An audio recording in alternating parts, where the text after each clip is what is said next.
Hello student, कैसे? I hope बढ़िया होंगे। मैं सुधाकर श्रीवास्तव, आपके अपने YouTube channel chemistry bye Sudhakar से आपका बहुत बहुत स्वागत करते हैं। आज हम लोग क्लास 9 का chapter number first matter in our surrounding को स्टार्ट करने जा रहे हैं, जो आपके आने वाले एग्जाम में बहुत हेल्प करने वाला है। तो चलिए स्टार्ट करते हैं। Matter in our surrounding. Matter in our surrounding chapter start करने से पहले इस चैप्टर का मतलब समझते हैं। एग्जैक्टली वर्ड कहता क्या है? ठीक है भाई, देखो, मैटर का मतलब होता है ऐसा कोई भी सब्सटेंस, ठीक है, जिसमें क्या प्रेजेंट हो, मास प्रेजेंट हो। क्लियर है? अब वो क्या लेता हो, स्पेस लेता। ठीक है, तो आपके आसपास जितनी भी चीजें हों उसमें क्या हो, अगर वेट प्रेजेंट है या मास प्रेजेंट है और वो स्पेस लेता हो, डेफिनेटली वो क्या है, आपका मैटर है। क्लियर है? सराउंडिंग। ठीक है, सराउंडिंग को समझने से पहले एक वर्ड समझते हैं, सिस्टम। क्या समझते हैं? सिस्टम प्लस सराउंडिंग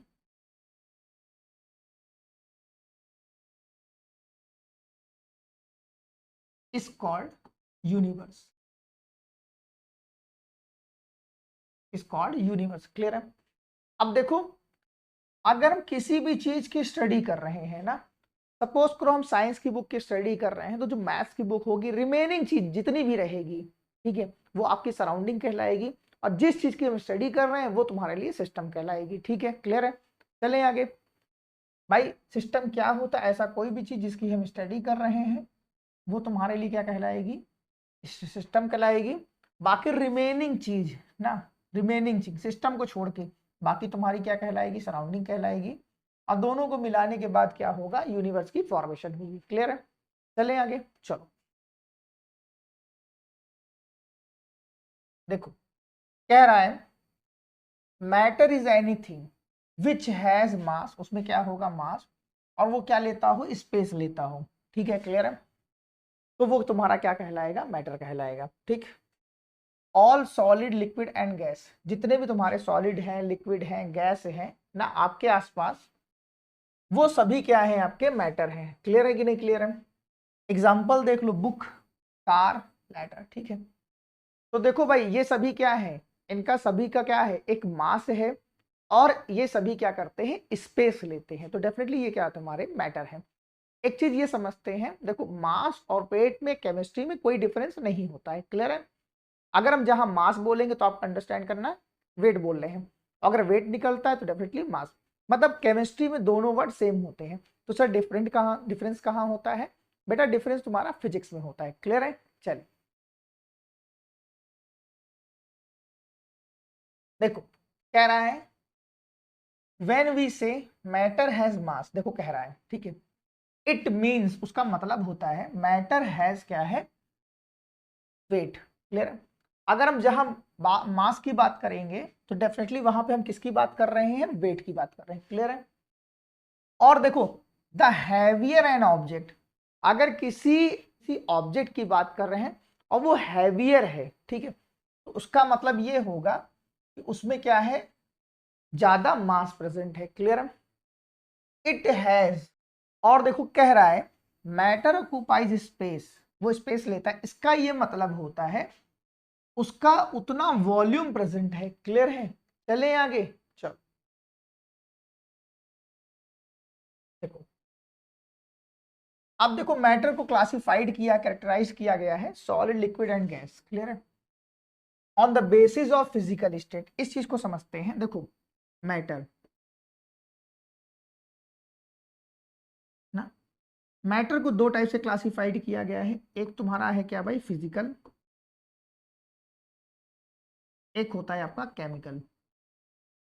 ठीक है, फिजिकल में सॉलिड, लिक्विड और गैस हो सकता है। ठीक है, और तुम्हारा जो केमिकल होता है उसमें क्या होता है भाई? एलिमेंट, कंपाउंड और मिक्सचर।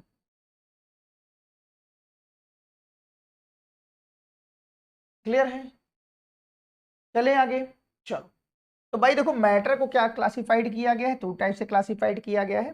पहला क्या है? फिजिकल, और दूसरा क्या है बच्चा? केमिकल। क्लियर है? फिजिकल में क्लासिफाइड मैटर को कितने टाइप से किया गया है? तीन टाइप्स के, जो सॉलिड, लिक्विड एंड गैस है। और यहाँ पर जो है तुम्हारा क्या है, एलिमेंट, कंपाउंड एंड मिक्सचर। ठीक है, अगर मैं तुमको कहूँ मैटर, ठीक है भाई, तो मैटर को 2 टाइप से क्लासिफाइड किया गया है, एक फिजिकल और एक केमिकल। तो फिजिकल में क्या है भाई, सॉलिड, लिक्विड एंड गैस है, और केमिकली क्या है भाई, एलिमेंट है, कंपाउंड है ना, मिक्सचर है। क्लियर है? चलो एक चीज और समझना है, देखो जो मैटर होता है ना, एक चीज और समझ लेते हैं। मैटर जो होता है भाई, इसका जो स्मॉलेस्ट पार्टिकल होता है, ठीक है, तो मैटर का स्मॉलेस्ट पार्टिकल होता है, वो क्या होता है मालूम है आपको बच्चा, एटम होता है। किसी भी मैटर का जो स्मॉलेस्ट पार्टिकल होता है वो क्या होता है, एटम होता है। अब भाई इलेक्ट्रॉन प्रोटॉन क्या होते हैं, क्योंकि सर एटम की फॉर्मेशन इलेक्ट्रॉन प्रोटॉन से, न्यूट्रॉन से होती है।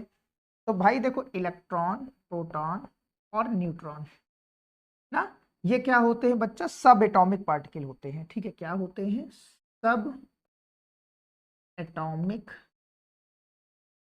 पार्टिकल्स, या फिर बोला जाए फंडामेंटल पार्टिकल्स, फंडामेंटल पार्टिकल्स।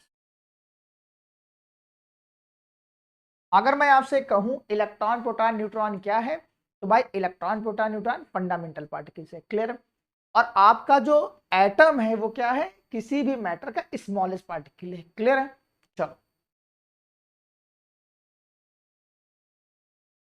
हाँ, अगर मैं आपसे ये कहूं कि मैटर को क्लासिफाइड करो, तो मैटर को कैसे क्लासिफाइड करोगे, 2 टाइप से करोगे। वो क्या क्या होगा भाई, फिजिकल होगा, एक क्या होगा आपका, केमिकली होगा। ठीक है, अगर हम फिजिकली की बात करें तो डेफिनेटली वो 3 पार्ट में डिवाइड होता है, सॉलिड, लिक्विड एंड गैस होता है। क्लियर है?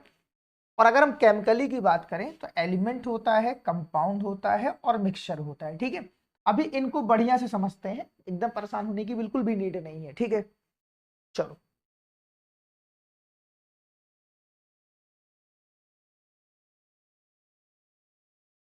हमारा नेक्स्ट टॉपिक है, देखो कह रहा है change of state are also matter of the everyday life. ठीक है ना, इसका ये मतलब है कि देखो भाई, अगर हमने आइस ले लिया ना, आइस किस किस फॉर्म में होती है, सॉलिड फॉर्म में होती है, उसको हमने चेंज किया क्या भाई, लिक्विड फॉर्म में चेंज कर दिया। तो भाई जो आइस है वो तो डेफिनेटली सॉलिड है ही। क्लियर है? सॉलिड है तो डेफिनेटली वो मैटर है। तो क्या जो लिक्विड है वो भी मैटर है? हाँ, अगर हम किसी मैटर की स्टेट को चेंज कर रहे हैं। ठीक है भाई, सॉलिड है तो लिक्विड में चेंज किया, लिक्विड है तो गैस में चेंज किया, तो हम उसकी फिजिकल स्टेट में अगर चेंज कर रहे हैं तो वो भी क्या है, आपका मैटर है। क्लियर है? देखो कह रहा है चेंज ऑफ स्टेट ना, जो वहां की स्टेट चेंज होती है वो भी क्या है, मैटर है। क्लियर है? आपके आसपास पर डे वाली कॉन्सेप्ट में। फॉर एग्जाम्पल देखो, कह रहा है ice melts and water freeze ना, वाटर चेंजेस इनटू स्टीम।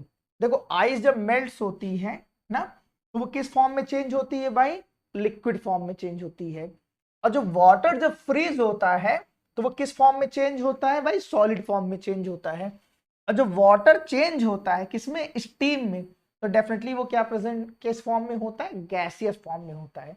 अब देखो आइस क्या हुआ, जब मेल्ट्स हुआ ना, तो वो किस फॉर्म में हो गया तुम्हारा, लिक्विड फॉर्म में।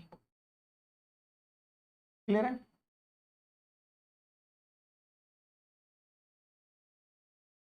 किस फॉर्म में हो गया, लिक्विड फॉर्म में। ठीक, जो आपका वाटर है ना, वाटर अगर फ्रीज हुआ, क्या हुआ, फ्रीज हुआ, तो वो किस फॉर्म में चेंज हो जाएगा बच्चा, सॉलिड फॉर्म में चेंज हो जाएगा ना। और अगर आपका वाटर चेंज हो रहा है स्टीम में, वाटर क्या हो रहा है, चेंज हो रहा है ना, चेंज हो रहा है स्टीम में,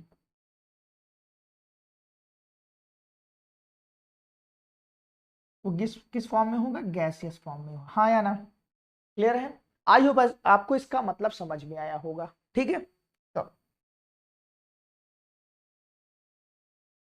अब देखो कह रहा है on the basis of chemically nature ना, on the basis of chemical nature ना, matter as classified an element, compound and mixture. ठीक है, अब देखो, अब हम पहले समझते हैं एलिमेंट क्या होते हैं, कंपाउंड क्या होते हैं ना। देखो, अगर हम बात करें किसी एलिमेंट की तो वहां पर वन काइंड ऑफ एटम अगर प्रेजेंट होते हैं तो डेफिनेटली वो तुम्हारा क्या कहलाएगा, एलिमेंट कहलाएगा। क्लियर है। अगर कंपाउंड की बात करें तो वहां पर क्या होगा, अगर बात करें मोर देन वन, वहां एलिमेंट कंबाइंड होते हैं इन अ फिक्स रेशियो, तो वहां पे क्या होती है, कंपाउंड की फॉर्मेशन होती है। और जो मिक्सचर होता है वहां पर टू एलिमेंट ही कंबाइंड होते हैं, लेकिन वहां पर जो रेशियो होता है वो फिक्स नहीं होता है। ठीक है, पहले इसको समझते हैं क्या है। ठीक, चलिए आइए समझते हैं। ठीक है, देखो, हमने आपको बताया जो एलिमेंट होता है ना, वो क्या होता है, वन काइंड ऑफ एटम से बनता है। एटम एंड मॉलिक्यूल्स से बनता है। मॉलिक्यूल्स, सर मॉलिक्यूल्स हो क्या होता है, तो बाई कॉम्बिनेशन ऑफ एटम से मॉलिक्यूल्स की फॉर्मेशन होती है। क्लियर है। अगर हम तुमसे बात करें तो सर आप H और H2 में डिफरेंस बता सकते हो बच्चा। भाई H क्या है, अगर अगर सिंगल है तो तुम्हारा डेफिनेटली ये क्या है, तुम्हारा एटम है। क्लियर। और H2 क्या है, तुम्हारा ये मॉलिक्यूल्स है। सर ये मॉलिक्यूल्स क्यों है, देखो मैंने आपको बताया ना, कॉम्बिनेशन ऑफ एटम क्या होते हैं, मॉलिक्यूल्स होते हैं। क्लियर। ठीक, तो एलिमेंट क्या होते हैं, वन काइंड ऑफ एटम, और मॉलिक्यूल से जो बनता है वो तुम्हारा क्या कहलाता है, एलिमेंट कहलाता है। सर एग्जांपल, अगर सर अभी तक आपने जितना भी पढ़ाया उसको एग्जांपल से समझा दिए। देखो भाई, एग्जांपल हमने ले लिया गोल्ड, एग्जांपल हमने क्या लिया, गोल्ड। अगर आपने प्योर गोल्ड लिया है तो वहां पर जितने भी एटम एंड मॉलिक्यूल्स होंगे ना, वो किसके प्रेजेंट होंगे, गोल्ड के ही प्रेजेंट होंगे। ठीक है, जैसे देखो आपने आयरन ना, आपने अगर गोल्ड बिस्किट ली है ना, जो प्योर गोल्ड की बनती है, तो वहां पे जितने भी एटम होंगे, जितने भी एटम होंगे वो क्या होंगे, सभी किसके होंगे, गोल्ड के होंगे। क्लियर है। चलें आगे। अब देखो जो कंपाउंड होता है,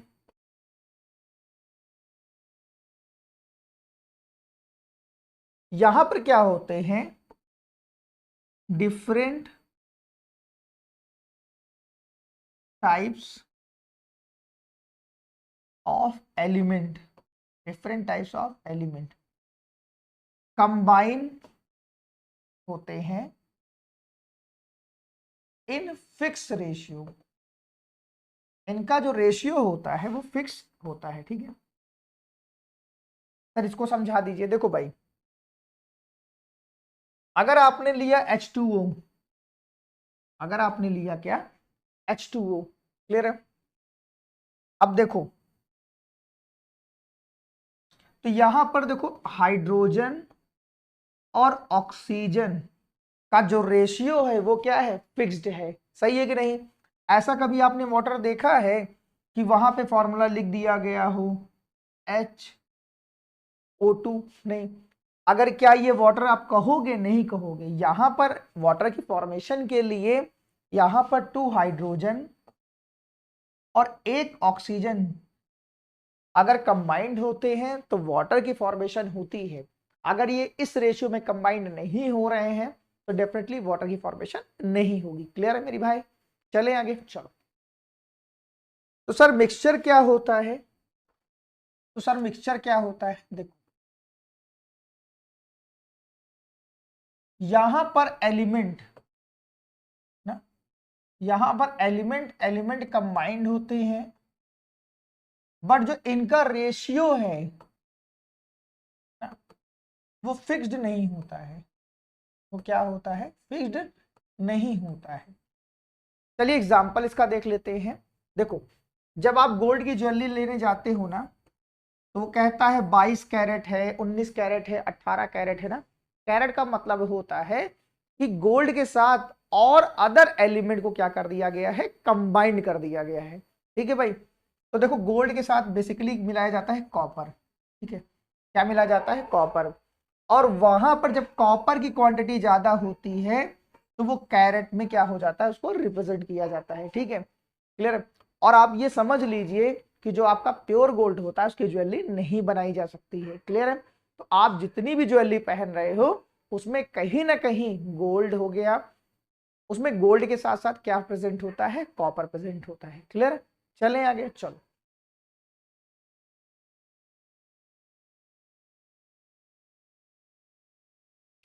तो चलो एक बार और जल्दी से समझ लेते हैं। देखो एलिमेंट क्या होता है, अगर वन काइंड ऑफ एटम से कोई चीज बनी हुई है तो डेफिनेटली वहां पे क्या होगा, वो एलिमेंट कहलाएगा।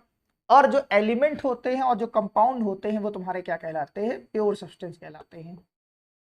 ठीक है, क्या कहलाते हैं, प्योर सब्सटेंस कहलाते हैं।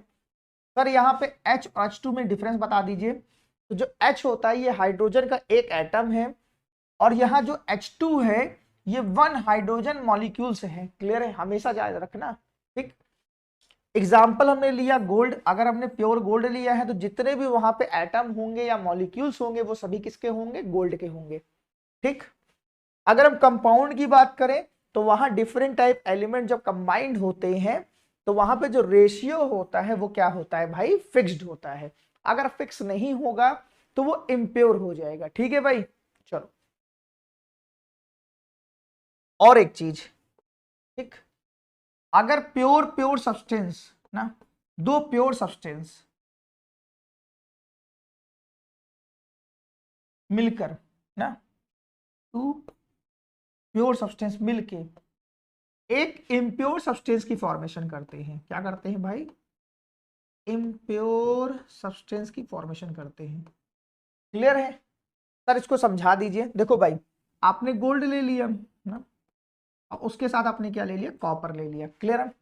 अब भाई देखो यहां पर क्या होता है, कभी कभी किसी को कम गोल्ड में ज्वेलरी बनवानी है तो वो कॉपर की क्वांटिटी क्या कर देता है, इंक्रीज करवा देता है। तो भाई ये क्या हो जाएगा, इम्प्योर सब्सटेंस हो जाएगा। क्लियर है? क्योंकि यहां पर जो रेशियो है वो फिक्स नहीं है। ठीक है, रेशियो फिक्स नहीं है। लेकिन जो गोल्ड है ये आपका प्योर है, और जो आपका कॉपर है ये भी प्योर है। क्यों प्योर है, क्योंकि गोल्ड का सिंबल जो होता है वो क्या होता है, एयू, और एयू जो है वो आपका क्या है, एलिमेंट है। ठीक है, और जो कॉपर है, कॉपर का सिंबल क्या होता है, सीयू, ये भी आपका क्या है, एलिमेंट। तो दो एलिमेंट अगर कंबाइंड हो रहे हैं और वहां पे क्या हो रहा है, इम्प्योर सब्सटेंस की फॉर्मेशन होती है। क्लियर? तो चलो देखते हैं क्या कह रहा है। ठीक है, कह रहा है on the basis of chemically nature matter is classified. ठीक है, केमिकली क्लासिफाइड किया गया है, एलिमेंट में, कंपाउंड में और बच्चा मिक्सचर में। क्लियर है?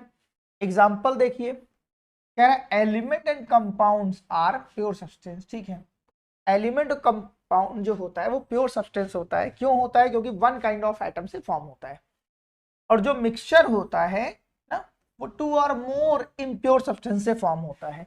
बस एक चीज यहां पे नहीं लिखा हुआ है, रेशियो ना, यहां पर जो रेशियो होता है वो फिक्स नहीं होता है, बट यहां पर जो कंपाउंड होता है वहां पे रेशियो क्या होता है बच्चा, फिक्स होता है। ठीक है, अब देखो कह रहा है a substance is a pure, वो प्योर क्यों होता है, क्योंकि वहां पर वन काइंड ऑफ एटम वहां पे प्रेजेंट होते हैं। हाँ या ना, only one kind of atom constituent particles, ठीक है, प्रेजेंट होते हैं।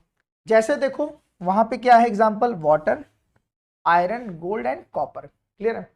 अगर आपका प्योर सब्सटेंस है तो ये समझो वहां पर वन काइंड ऑफ एटम और मॉलिक्यूल से वो फॉर्म हुआ होगा। ठीक है, जैसे आपने प्योर वाटर लिया तो क्या प्योर वाटर में आपके किसी गोल्ड के पार्टिकल्स प्रेजेंट है, किसी आयरन के पार्टिकल्स प्रेजेंट है, नहीं प्रेजेंट है। तो वहां पर जितने भी वाटर मॉलिक्यूल्स प्रेजेंट है वो क्या है, प्योर है। ठीक, तो अब कह रहा है फिजिकल नेचर ऑफ मैटर। ठीक है, क्या क्या होता है भाई, देखो कह रहा है matter are made of particles, वो क्या होते हैं, पार्टिकल्स से फॉर्म हुए रहते हैं। The particles of matter are very small, वो बहुत स्मॉल होते हैं, वो आपको नेकेड आई से नहीं दिखाई देते हैं। क्लियर है? The particles of matter are moving continuously, क्या पार्टिकल्स जो होते हैं किसी भी मैटर के वो कंटिन्यूअस मूविंग करते हैं। इसके लिए समझने के लिए भाई देखो हम क्या कर दे, अपने रूम में ना, अपने रूम में परफ्यूम लगा लें, तो आफ्टर सम टाइम्स बाद क्या होगा, पूरा रूम में परफ्यूम की स्मेल फैल जाएगी, नहीं फैल जाएगी भाई? इसलिए फैल जाएगी क्योंकि जो परफ्यूम है वो किस फॉर्म में प्रेजेंट है? गैसियस फॉर्म में प्रेजेंट है, और वो एयर में क्या हो गया? मिक्स हो गया। और जब एयर में मिक्स हो गया तो आपको पता है कि एयर भी क्या एक टाइप की गैस है, और आपने भी जस्ट पढ़ा कि जो मैटर होता है उनके पार्टिकल्स कांटिनेंटल मोशन करते हैं।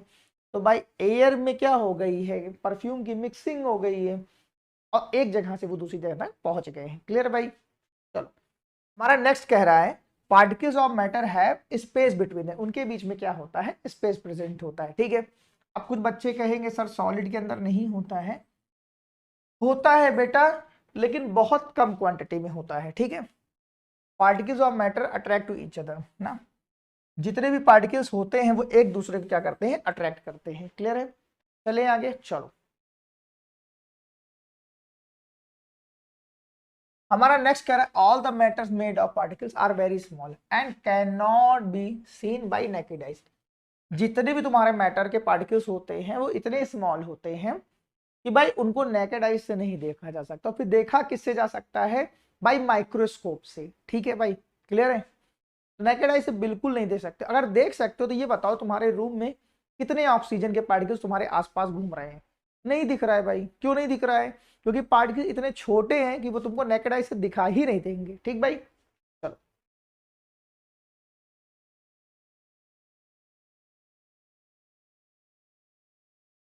अब कह रहा है characteristics of the particles of matter. ठीक है, कह रहा है particles of matter have space between them, उनके बीच में क्या होता है बच्चा? स्पेस होता है। क्लियर है?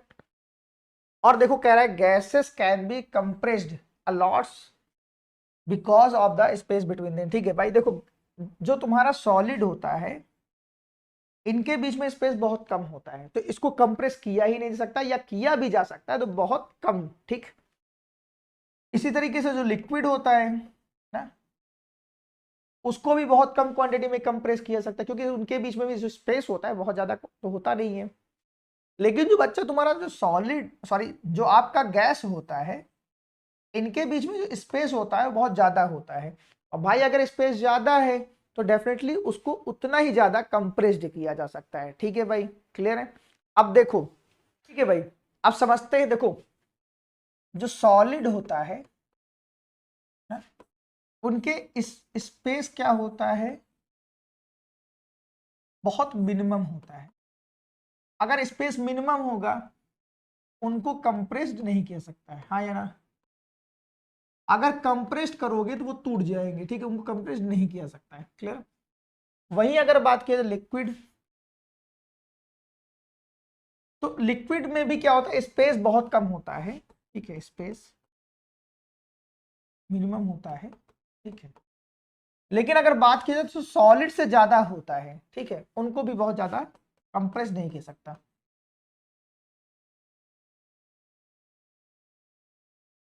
लेकिन अगर बात किया जाए गैस की, तो उन इसके बीच में स्पेस जो होता है मैक्सिमम होता है। ठीक, और इनको हाईली कंप्रेस्ड किया सकता है।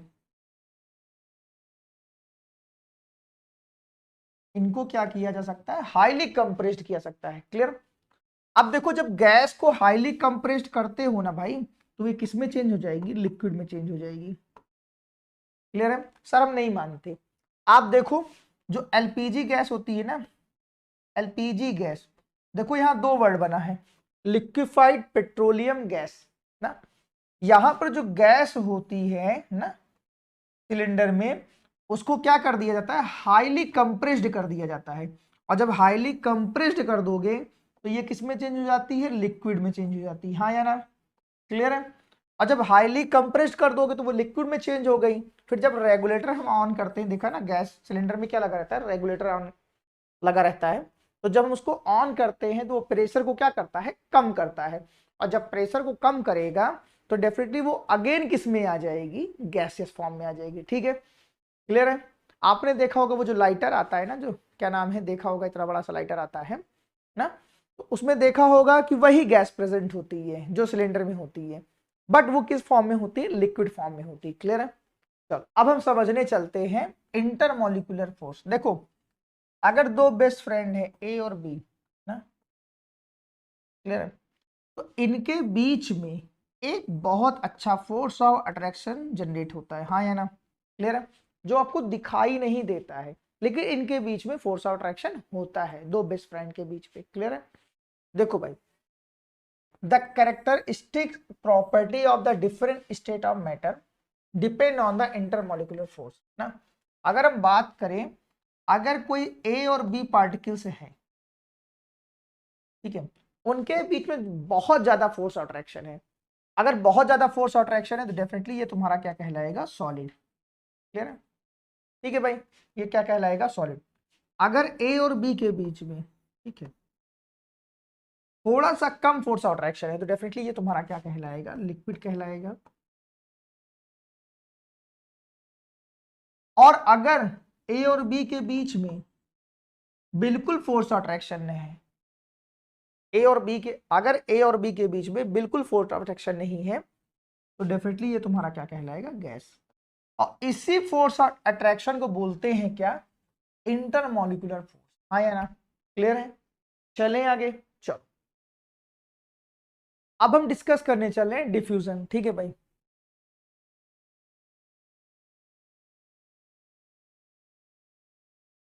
ठीक, डिफ्यूजन क्या होता है, इंटरमिक्सिंग ऑफ पार्टिकल्स।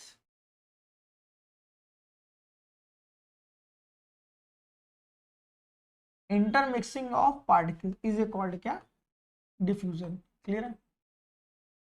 अगर हम बात करें ए और बी को, ए और बी को क्या कर दिया जाए, मिक्स कर दिया जाए और वहां पर ए बी एक हो जाए तो डेफिनेटली ये क्या कहलाएगा, डिफ्यूजन कहलाएगा, ठीक है भाई। जैसे अगर बात करें परफ्यूम को ना, परफ्यूम को एयर में छोड़ दिया जाए ना, तो परफ्यूम भी क्या है, गैस है, और जो तुम्हारा एयर भी है वो तुम्हारी क्या है, गैस। तो इन दोनों पार्टिकल्स की क्या हो जाएगी, इंटरमिक्सिंग हो जाएगी, और ये इंटरमिक्सिंग क्या कहलाएगी भाई, डिफ्यूजन, हाँ या ना, क्या कहलाएगी, डिफ्यूजन। और एक चीज, जिसमें ज्यादा स्पेस होता है, डिफ्यूजन जो डिपेंड करता है वो स्पेस पे डिपेंड करता है, ठीक है। अगर आपका स्पेस ज्यादा होगा तो वहां पे डिफ्यूजन का जो रेट होगा वो क्या होगा, ज्यादा होगा, ठीक है। जैसे अगर बात किया जाए तो सबसे ज्यादा क्वांटिटी में जो डिफ्यूजन होता है वो किसमें होता है, गैस में। क्यों होता है, क्योंकि यहां पर क्या होता है, जब बहुत ज्यादा स्पेस होगा तो पार्टिकल के इंटर करने के चांसेस ज्यादा हो जाएंगे, और जब पार्टिकल्स के चांसेस ज्यादा हो जाएंगे तो डिफ्यूजन का जो रेट होगा गैस में क्या होगा, हमेशा हाईएस्ट होगा। फिर किस में होगा भाई, लिक्विड में होगा। फिर किस में होगा भाई, में होगा। भाई सॉलिड में जो डिफ्यूजन होता है ना वो बहुत धीरे धीरे होता है, क्लियर है, इस चीज को समझ लीजिए। कहीं कहीं बुक में लिखा हुआ है कि वहां पर डिफ्यूजन होता ही नहीं है, लेकिन मैं आज आपको बताने चल रहा हूं कि सॉलिड में भी डिफ्यूजन होता है, बट वहां रेट जो होता है वहां पे बहुत स्लो होता है, क्लियर। आपने देखा होगा चौक ना, चौक किस फॉर्म में होता है, सॉलिड फॉर्म में होता है, और जो आपका ब्लैक बोर्ड होता है वो किस फॉर्म में होता है, सॉलिड फॉर्म में होता है। अगर आप चौक से ब्लैक बोर्ड पे लिख दो तो तुरंत इरेज करोगे तो इरेज हो जाएगा, लेकिन अगर चौक से लिख दो ब्लैक बोर्ड पे और कुछ टाइम के लिए, 10 दिन 15 दिन के लिए छोड़ दो, तो वहां पर क्या होगा, उस चौक को इरेज करने में थोड़ा सा तुमको मुश्किल आएगी। क्यों, अब वहां पर जो चौक है और जो वहां पे ब्लैक बोर्ड है उन दोनों के बीच में डिफ्यूजन हो गया है, ठीक है। क्योंकि मैंने आपको बता दिया ना कि भाई जो सॉलिड होता है उनमें जो डिफ्यूजन होता है वो बहुत स्लो स्लो होता है, क्लियर। अब उस चौक को इरेज करने में आपको काफी मुश्किल आने वाली है, क्यों, क्योंकि सॉलिड में जो डिफ्यूजन होता है वो बहुत स्लो होता है, या बोला जाए उसका जो रेट होता है बहुत स्लो होता है, क्लियर। तो अगर आपसे पूछा जाए तो सबसे ज्यादा डिफ्यूजन किस में होगा, तो गैस में होगा। क्यों गैस में होगा, क्योंकि वहां पर जो स्पेस होता है वो सबसे ज्यादा होता है, क्लियर है।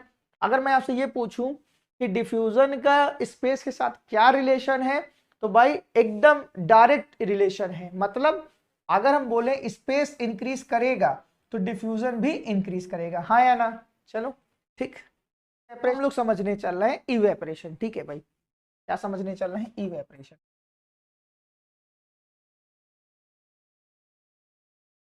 क्लियर है? अब देखो, इवेपोरेशन को समझने से पहले हम लोग को बॉइलिंग समझना पड़ेगा, ठीक है? क्या समझना पड़ेगा? बॉइलिंग। देखो, जब वाटर को आप बॉयल करते हो ना, तो वहां पे क्या निकलती है? बहुत सारी हीट निकलती है कि नहीं निकलती है? लॉट्स ऑफ हीट, हाँ या ना? दूसरी चीज, आपको हीट क्या करनी पड़ती है? प्रोवाइड करनी पड़ती है। हीट क्या करनी पड़ती है? प्रोवाइड ना। क्लियर? ये क्या होता है? एट फिक्स टेम्परेचर पे होता है, फिक्स्ड ना। अगर आपने क्या किया है? वाटर को हीट किया है, तो 100 डिग्री सेल्सियस पे ही क्या होगा? वो बॉयल होगा। क्लियर? टेम्परेचर। ये क्या होता है? बल्क फिनोमिना होता है।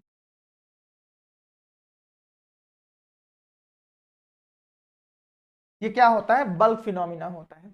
वहीं अगर बात किया जाए इवेपोरेशन की, तो यहां पर हीट नहीं निकलती है ना?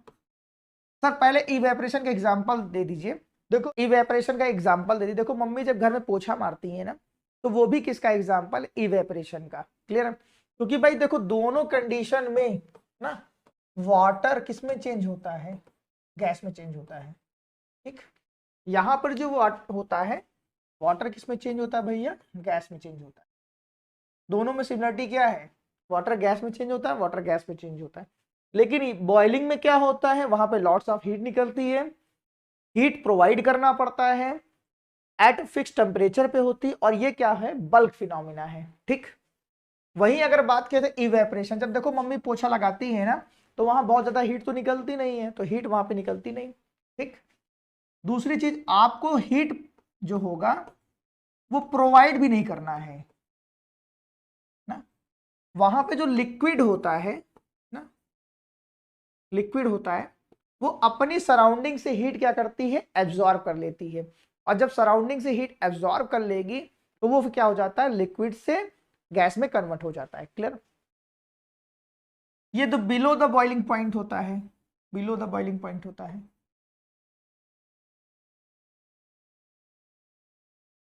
क्या होता है? बिलो द बॉइलिंग पॉइंट होता है।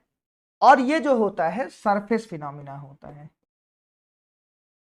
ठीक है, ये क्या होता है? सरफेस फिनोमिना होता है। आई होप आपको इवेपोरेशन बॉइलिंग पॉइंट में डिफरेंस समझ में आ गया होगा। ठीक है, अब चलो। ठीक भाई, चलो। अब देखो, जो इवेपोरेशन होता है ना,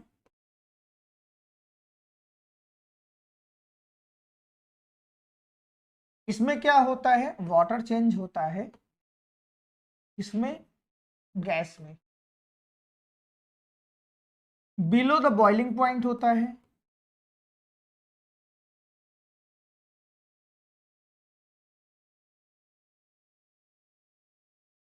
ठीक। दूसरा क्या होता है? ये सरफेस फिनोमिना है, फिनोमिना है। क्लियर? ये जो हीट एब्जॉर्ब करता है, कहां से करता है? सराउंडिंग से।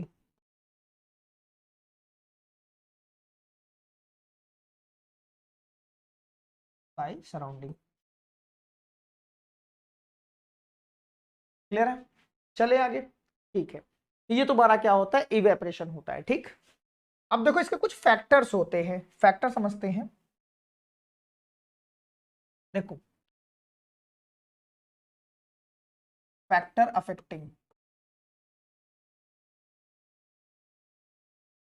पहला होता है टेम्परेचर।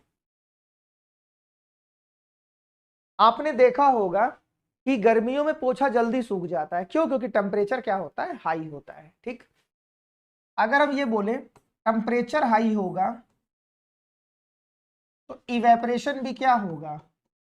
तेजी से होगा, हाँ या ना? क्लियर? अगर मैं ये बोलूं, ध्यान सुनना, ह्यूमिडिटी, ह्यूमिडिटी का मतलब होता है water vapour present in atmosphere, water vapour present in air. अब देखो, अगर ह्यूमिडिटी क्या होगी? ज्यादा होगी, डीटी क्या होगी? ज्यादा होगी, तो जो इवेपोरेशन है कम होगा। आपने देखा होगा जो रेनिंग टाइम होता है ना, उसमें वाटर वेपर एटमॉस्फेयर में प्रेजेंट होता है, उसमें वाटर वेपर एयर में प्रेजेंट होता है। तो वहां जो पोछा लगाया जाता है वो कुछ टाइम बाद सूखता है, क्योंकि भाई देखो ह्यूमिडिटी क्या हो गई, ज्यादा हो गई है, इवेपोरेशन का रेट जो होगा वो क्या हो जाएगा, कम हो जाएगा। ठीक, दूसरा देखो, liquid of nature, liquid of nature. अब देखो जो लिक्विड ऑफ नेचर का मतलब ये होता है, देखो भाई आपने पता चला कोई ऐसा लिक्विड यूज कर लिया है ना जो जल्दी से इवेपोरेट ही नहीं होता, तो उसमें भी टाइम लगेगा। क्लियर है कि नहीं क्लियर है? चलो नेक्स्ट तो देखो, हमारा नेक्स्ट है प्रेशर।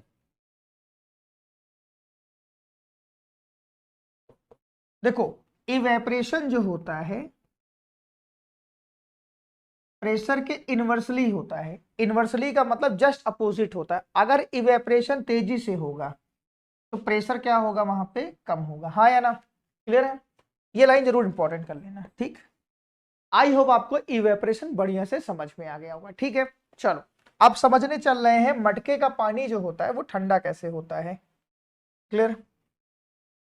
अगर आपको इसका पीडीएफ चाहिए होगा तो आप हमारे टेलीग्राम चैनल को ज्वाइन कर लीजिएगा, वहां पर इसका पूरा पीडीएफ रिटन फॉर्म में आपको वहां पे रहेगा। ठीक है, तो डिस्क्रिप्शन में इसका लिंक दे देते हैं टेलीग्राम का, आप वहां पे डाउनलोड कर लीजिएगा। ठीक, आपको नोट्स बनाने की जरूरत नहीं रहेगी।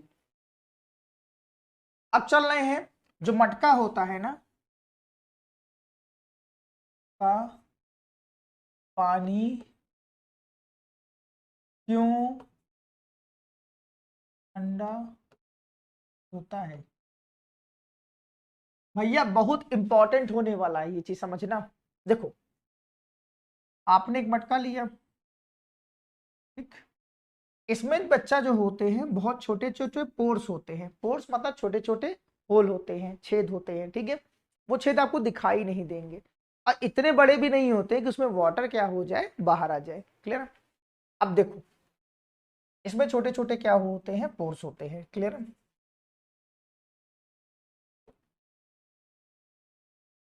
जो आपको नेकेड आई से दिखाई नहीं देंगे भाई, और इसमें से वाटर भी क्या होता है, जल्दी से बाहर नहीं आ सकता। क्लियर है? अब आपने क्या कर दिया, इसमें वाटर फिल कर दिया, इसमें क्या फिल कर दिया, वाटर फिल कर दिया। अब देखो ध्यान समझना, जो इसकी जो अपर लेयर होती है बच्चा, वो हमेशा किसी भी चीज की जो अपर लेयर होती है वो किस फॉर्म में होती है, हीटेड फॉर्म में होती है। क्लियर है? पर इसको नहीं मानता मैं। आपने ये देखा होगा जो रसोई में आपकी जो मम्मी है ना, एग्जॉस्ट कहाँ लगा रखा है, ऊपर लगा रखा है कि नीचे लगा रखा है? सर ऊपर लगा रखा है। तो क्यों लगा रखा है? जब भी पार्टिकल्स में काइनेटिक एनर्जी आएगी वो हाईली स्पीड से ऊपर की तरफ मूव करेंगे। ठीक है, क्लियर है? अभी काइनेटिक एनर्जी पे डिस्कस कर लेते हैं, बिल्कुल परेशान मत होइए। ठीक, तो क्या होगा, जो ऊपर की लेयर होती है वो हीटेड फॉर्म में होती है। ठीक, अब देखो ये जो ऊपर की तरफ एटम एंड मॉलिक्यूल्स होंगे ना, वो क्या हो जाएंगे, अगर ये इवेपोरेट होके मटके से बाहर चले जाएंगे तो डेफिनेटली जो ये वाटर है ये कैसा रह जाएगा, ठंडा रह जाएगा। हाँ या ना? क्लियर है? तो भाई मटका का पानी इसलिए ठंडा होता है क्योंकि यहाँ पे क्या होते हैं, छोटे छोटे पोर्स होते हैं, और इन पोर से जो हीटेड पार्टिकल्स होते हैं वो बाहर की तरफ इवेपोरेट हो जाते हैं। अब एक चीज ये समझना है, अगर आपको वाटर, अगर आपको ही मटके में फ्रिज जैसा ठंडा पानी करना है, ठीक है भाई, फ्रिज जैसा ठंडा पानी करना है, तो क्या हो सकता है, हाँ पॉसिबल हो सकता है। भाई आपको क्या करना पड़ेगा, इवेपोरेशन का जो रेट है ना, जो इवेपोरेशन का जो रेट है उसको आपको इंक्रीज करना पड़ेगा। ठीक, कैसे करना पड़ेगा? देखो आप नीचे की तरफ एक फैन लगा दो, ठीक है, छोटा सा एक फैन लगा दो, और जब नीचे की तरफ फैन लगा दोगे तो वो क्या होने लगेगा, जो अंदर इवेपोरेशन बहुत धीरे धीरे हो रहा है वो क्या होगा, बहुत फास्ट होने लगेगा। और जब बहुत फास्ट होने लगेगा तो डेफिनेटली जो वाटर का जो टेम्परेचर होगा, जो आप नॉर्मल सुराही में पीते हो पानी, वो कितने डिग्री सेल्सियस का होता है, 25 डिग्री एटमॉस्फेयर होता है। ठीक भाई, और जानते हो जब आप इसमें फैन लगा दोगे ना, मतलब जब आपका इवेपोरेशन तेजी से होने लगेगा तो यहां पर लगभग ये 17 टू 18 डिग्री सेल्सियस का टेम्परेचर हो जाएगा। क्लियर है? समझ गए भाई? तो आपको क्या लगाना पड़ेगा, फैन लगाना पड़ेगा। फैन लगाने से क्या होगा, इवेपरेशन रेट यहाँ पे इंक्रीज कर जाएगा। ठीक भाई, चलो। क्या आपको पता है कि वाटर वेपर आपके एटमॉस्फेयर में प्रेजेंट होते हैं ना, water vapour present in atmosphere. Clear है? अब देखो इसको समझने चल रहे हैं। आप क्या लो करो, एक ग्लास ले लो, ठीक है, आप एक ग्लास ले लो और उसमें क्या कर दो, आइस फिल कर दो। ठीक है, आइस फिल कर दो। आपको पता है दुनिया में कोई भी चीज अगर प्रेजेंट है अर्थ पे तो उसके ऊपर एटमॉस्फेरिक प्रेशर लगेगा। एटमॉस्फेरिक प्रेशर का मतलब होता है जो नेचर के थ्रू हमारे ऊपर प्रेशर एग्जर्ट होता है, इज कॉल्ड क्या, एटमॉस्फेरिक प्रेशर। ठीक, वो कितना होता है बच्चा, हमारे अर्थ पे 1 एटीएम होता है, 1 एटमॉस्फेरिक प्रेशर। ठीक, अब देखो यहाँ पे देखो जो तुम्हारी एयर है ना, वो हर वॉल पे क्या करती है, बम्बार्डमेंट करती है, मतलब आके वहां पे टकराती है। ठीक, अब देखो यहां से क्या होगी, जब एयर यहां पर आएगी, टकराएगी इस गिलास के वॉल पे, सही है कि नहीं, तो जो वाटर वेपर है वो यहीं पे क्या हो जाएगा, रुक जाएगा। और जब रुक जाएगा तो ये किस में कन्वर्ट हो जाएगा भाई, वाटर मॉलिक्यूल्स में। हाँ या ना? आपने देखा होगा कि जब भी कोई ग्लास आप आइस की लेते हो या उसमें ठंडा पानी लेते हो, उसके बाहर की तरफ क्या प्रेजेंट हो जाता है, वाटर ड्रॉपलेट्स प्रेजेंट हो जाते हैं। क्यों प्रेजेंट हो जाते हैं, इसलिए प्रेजेंट हो जाते हैं क्योंकि वाटर वेपर उसमें वहां पे क्या है, एटमॉस्फेयर में प्रेजेंट है। क्लियर है? जैसे अभी आपने देखा होगा इस समय अगर आपके घर में एसी लगी होगी तो वहां पे जो एसी में वाटर जो निकलता है वो बहुत कम क्वांटिटी में निकल रहा होगा। क्यों? क्योंकि जो इस समय का टेम्परेचर है वो बहुत ज्यादा हाई है। अगर टेम्परेचर हाई है तो वाटर ड्रॉपलेट्स आपके एयर में होंगे लेकिन बहुत कम क्वांटिटी में होंगे, और जब कम क्वांटिटी में होंगे तो वाटर ड्रॉपलेट्स बाहर निकलेंगे नहीं। लेकिन वही अगर बात कर लिया जाए रेनिंग सीजन में, तो जब रेनिंग सीजन की बात किया तो वहां पे क्या हो जाता है, ह्यूमिडिटी ज्यादा हो जाती है, मतलब वाटर वेपर ज्यादा प्रेजेंट हो जाएगा। और जब वाटर वेपर ज्यादा प्रेजेंट हो जाएगा तो क्या होगा भाई, वहां पे एसी से ज्यादा वाटर निकलेगा। तो सर ऐसा कोई एग्जांपल बताइए।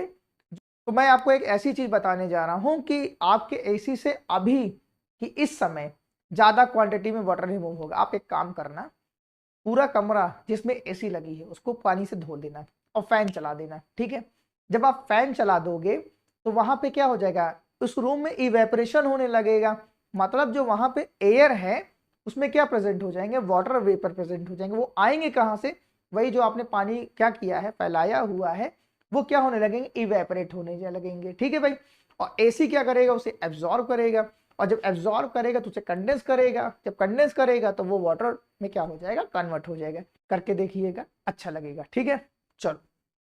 अब मैंने एक वर्ड बोला था, काइनेटिक एनर्जी। मैंने एक वर्ड बोला, काइनेटिक एनर्जी।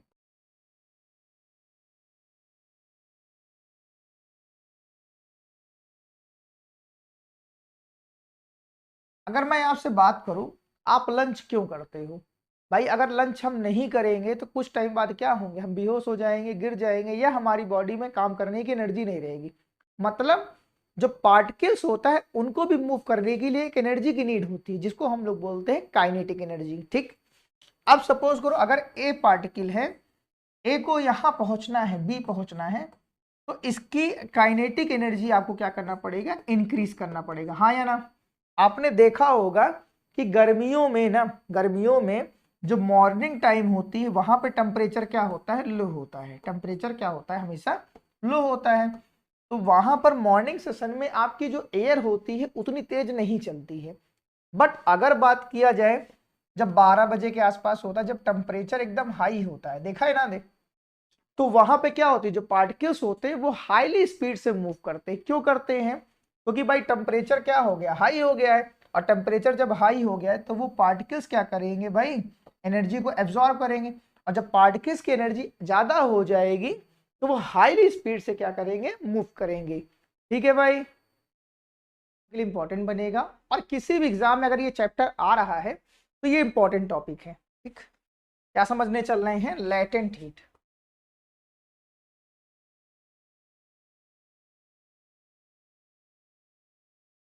लैटेंट हीट तुम्हारे लिए इंपॉर्टेंट बनेगा। ठीक, अगर कोई भी एग्जाम हो रहा है और अगर उस उस एग्जाम में ये टॉपिक आ रहा है, तो लैटेंट हीट ऑफ फ्यूजन और लैटेंट हीट वेपराइजेशन आप अच्छे से तैयार करके जाइएगा। ठीक, देखो भाई, अब लैटेंट हीट का मतलब होता है हिडन हीट। क्या होता है? Hidden heat. अब देखो, जो बच्चा होता है ना, वो कभी कभी क्या करता है, बहुत स्टैंडर्ड बदमाशी करता है और उसके माँ बाप या टीचर को भी नहीं पता चलता है, तो वो भी क्या है, हिडन टैलेंट ही है। बदमाशी करो और किसी को पता भी ना चले, वो भी क्या है, हिडन टैलेंट है। ठीक, तो भाई जो लैटेंट हीट होता है वो तुम्हारा दो टाइप्स का होता है। एक होता है लैटेंट हीट ऑफ फ्यूजन और एक होता है latent heat of vaporisation. Clear है? अब देखो, ठीक है, जो फ्यूजन होता है, फ्यूजन में क्या होता है भाई, आपको पता है कि सॉलिड चेंज होता है लिक्विड में। सॉलिड चेंज होता है किसमें? लिक्विड में। और वेपराइजेशन में क्या होता है? लिक्विड चेंज होता है गैस में। तो सर क्या लैटेंट हीट सेम ही है? नहीं बेटा, यहां पर एक कंडीशन होती है, विदाउट चेंजिंग इट्स टेम्परेचर। अगर वहां पे टेम्परेचर चेंज नहीं हो रहा है तो वहां लैटेंट हीट का कॉन्सेप्ट आएगा। ठीक, यहां पर क्या लिखना पड़ेगा, विदाउट चेंजिंग इट्स टेम्परेचर। आया ना? अगर आप विदाउट चेंजिंग इट्स टेम्परेचर नहीं लिख रहे हो तो वहां पर लैटेंट हीट की जो डिफिनेशन होगी वो आपकी गलत हो जाएगी। क्लियर है? अब देखो, जो लैटेंट हीट होता है वो तुम्हारा दो टाइप्स का होता है। ठीक है भाई, कौन कौन सा होता है? लैटेंट हीट ऑफ फ्यूजन होता है और लैटेंट हीट ऑफ वेपराइजेशन होता है। लैटेंट हीट ऑफ फ्यूजन का मतलब होता है अगर कोई पार्टिकल, सॉलिड पार्टिकल लिक्विड में चेंज हो रहा है और without changing its temperature. Clear है? तो वो क्या कहलाएगा, आपका लैटेंट ऑफ फ्यूजन कहलाएगा। और लैटेंट ऑफ वेपराइजेशन में क्या होगा, अगर कोई लिक्विड क्या हो रहा है, गैस में चेंज हो रहा है और वहां पे टेम्परेचर चेंज ही नहीं हो रहा है, तो वहां पर लैटेंट हीट ऑफ वेपराइजेशन होगा। ठीक है भाई, चलो अब देखो, आपने कंटेनर लिया, आपने कंटेनर लिया और वहां पे बहुत सारी आपने आइस ले ली। क्लियर है? बहुत सारी आइस ले ली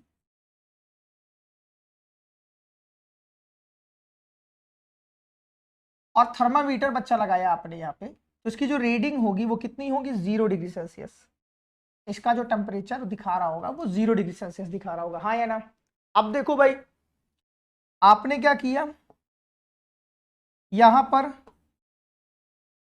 एक बर्निंग लैंप लगाया और बर्निंग लैंप से आप क्या कर रहे हो, उस आइस कंटेनर पे हीट प्रोवाइड कर रहे हो। क्लियर? बट आप ये ऑब्जर्व कर रहे हो कि जो थर्मामीटर है वहां पर रीडिंग चेंज ही नहीं हो रही है। क्यों? क्योंकि आपने तो ये पढ़ा हुआ है ना, जब सॉलिड क्या होता है, लिक्विड में चेंज होता है और उसका टेम्परेचर नहीं चेंज होता है, तभी लैटेंट हीट ऑफ फ्यूजन या लैटेंट हीट ऑफ वेपराइजेशन होता है। ठीक, तो भाई वो हीट जा कहां रही है, अब इस चीज को समझना है। देखो भाई, आपने आइस लिया, आइस के पार्टिकल ऐसे होंगे, हाँ या ना? आपको पता है कि उसके सॉलिड पार्टिकल हैं, तो उनके बीच का जो फोर्स ऑफ अट्रैक्शन है वो बहुत ज्यादा स्ट्रांग है। हाँ या ना? उनका फोर्स ऑफ अट्रैक्शन स्ट्रांग है। अब देखो, आपने जो हीट प्रोवाइड करी है, ठीक है, वो हीट जा कहां रही, जो एटम और मॉलिक्यूल्स के बीच का जो फोर्स ऑफ अट्रैक्शन बहुत ज्यादा स्ट्रांग है, वो उन्हीं को क्या कर रही है, वीक कर रही है। अगर ये वीक नहीं होंगे, इनका फोर्स अट्रैक्शन वीक नहीं होगा, तो ये बच्चा सॉलिड से कभी लिक्विड में चेंज ही नहीं हो पाएगा। हाँ या ना? सॉलिड से कभी ये चेंज ही नहीं हो पाएगा। तो पहली यही कंडीशन है कि जो टेम्परेचर आप दे रहे हो वो क्या कर रहा है, वो एटम एंड मॉलिक्यूल्स के फोर्स ऑफ अट्रैक्शन को क्या कर रहा है, वीक करने में चला जा रहा है, जिस वजह से आपका टेम्परेचर चेंज नहीं हो रहा है। और इसी वजह से यहां पर जो सॉलिड क्या हो रहा है, लिक्विड में चेंज हो रहा है, वो क्या हो रहा है वहां पे टेम्परेचर विदाउट चेंजिंग इस टेम्परेचर। हाँ या ना? वहां पे टेम्परेचर इसी वजह से चेंज नहीं हो पा रहा है। और टेम्परेचर अगर चेंज नहीं हो रहा है तो डेफिनेटली वहां पे जो कॉन्सेप्ट लगेगा वो क्या कहलाएगा, लैटेंट हीट का कॉन्सेप्ट लगेगा। आई होप आपको ये चीज समझ में आ गई होगी। अब देखो ये, अब हमारा नेक्स्ट टॉपिक है लैटेंट हीट ऑफ वेपराइजेशन। ठीक है, क्या है